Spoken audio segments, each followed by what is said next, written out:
Seperti yang diceritakan oleh Syekh Burhan, seorang ulama besar dari Syria. Ini beliau cerita tentang fakta yang ada di negeri Syria sana, di Damaskus, ibu kota Damaskus.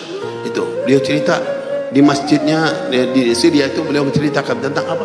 Syekh Al-Burhani dia menyatakan bahwasanya seseorang dahulu namanya Syekh Abdurrahman Al-Haffar. Haffar itu tukang gali. Kerjanya apa? Menggali kubur. Memang kerja Syekh Abdurrahman Haffar ini menggali kubur.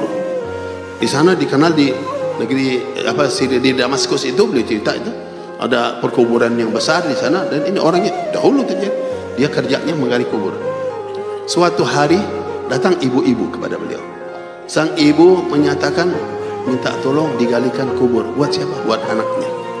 Tidak, dia tolong galikan kubur. Baik. Ya, biasa memang pekerjaan dia dan dapat duit dari situ. Dia galilah kubur tersebut. Pada waktunya sang jenazah datang, dibawa, dan si penggali kubur Syekh Abdurrahman ini ikut memasukkan jenazah itu dalam kubur. Dia ikut turun ke bawah. Subhanallah, di saat jenazah itu ditampung dan diturunkan, tiba-tiba Allah bukakan untuknya sehingga beliau melihat cahaya yang begitu terang benderang, sampai beliau melihat apa adanya dua malaikat dengan kudanya datang menyambut jenazah ini lalu dibawa pergi. Keadaan yang begitu indah, luar biasa, cahaya yang terang membawa jenazah ini.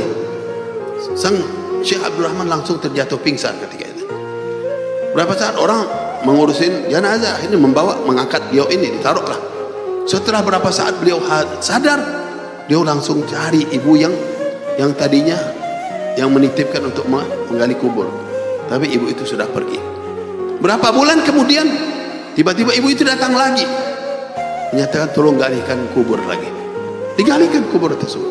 Setelah yang kedua kali digalikan kubur, beliau lakukan itu. Di saat sang jenazah datang, dia melihat hal serupa itu pula. Datangnya cahaya yang terang benderang, melihat suasana yang begitu hebatnya. Ada malaikat yang datang, tapi yang kedua kali ini Allah berikan kekuatan untuknya sehingga dia tidak jatuh pingsan. Dia menyaksikan langsung semua itu, dan dia sambut jenazah, dia taruh, selesai urusan jenazah, langsung dia sadar, dia cari ibu itu. Rupanya ibu itu juga mengikut mengantar dari jauh, dari belakang, dikejar, dia dapati. Lalu dia tanya, wahai ibu, ini sebetulnya yang meninggal ini siapa? Dia nyatakan, apa urusan kamu? Jangan ganggu musibah yang saya hadapi saat ini.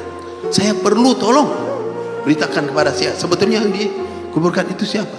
Apa yang terjadi? Itu anak saya, katanya. Wah, anak ibu, Masya Allah. Kalau yang pertama yang dahulu, itu juga anak saya. Dua-dua anaknya. Sebetulnya anak ibu yang pertama itu apa kerjanya? Dia nyatakan dia adalah pelajar ilmu. Orang yang belajar ilmu agama, menggali ilmu pengetahuan. Subhanallah, dengan posisinya sebagai orang yang belajar ilmu, Allah berikan keberuntungan yang luar biasa.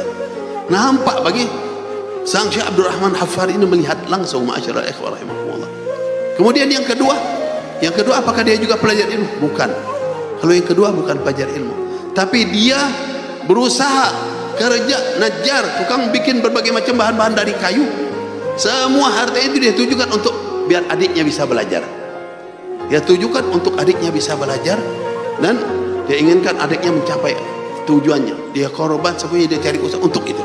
Subhanallah, dua-duanya mendapatkan bagian. Dia ceritakan sama sang ibu itu. Ini ma'asyiral ikhwah, artinya yang ikut andil dalam urusan pondok pun termasuk.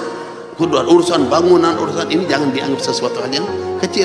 Menyatakan Syekh Abdurrahman itu akhirnya memutuskan untuk dirinya pergi kemana? Datang ke masjid Damaskus itu yang terbesar. Lalu beliau datang. Di situ dinyatakan ada Syekh Said Al-Burhani, kakaknya dari Syekh apa namanya yang terakhir Muhammad Al-Burhani tadi. Ya, akhirnya dia datang ke situ. Dahulu masa ini, sekarang cucunya baru juga meninggal, cucunya dia tinggal cerita ini. Subhanallah, dia datang ke situ, dia cerita, saya kepengen belajar. Kata Syekh Said, kamu sudah umur berapa sekarang mau belajar? Gak mikir dari kenapa nggak dari dulu belajar? Dia bilang ada sebab. Dari apa sebabnya? Sekarang umurnya berapa? 40 atau 50 tahun diceritakan waktu itu. Sudah antara 40 sampai 50 tahun baru belajar. Diceritakanlah sebabnya. Kata Syekh Said, baiklah. Sekarang mulailah dari Ajurumiyah, belajar Jurumiyah pertama kali. Belajar ilmu nahu, belajar fikih, terus satu persatu. Subhanallah, pada akhirnya yang tadinya Haffar hafadul kubur, tukang gali kubur, jadi ulama besar di Syria. Menjadi ulama besar di Syria, dan akhirnya beliau terkenal. Sehingga sekarang pun masih terus anak keturunannya dinyatakan jadi ulama-ulama besar. Dan Syekh Sa'id Al-Burhani tadi, dia juga punya anak keturunan sampai sekarang tetap memegang masjid yang ada di Damaskus itu, jadi ulama-ulama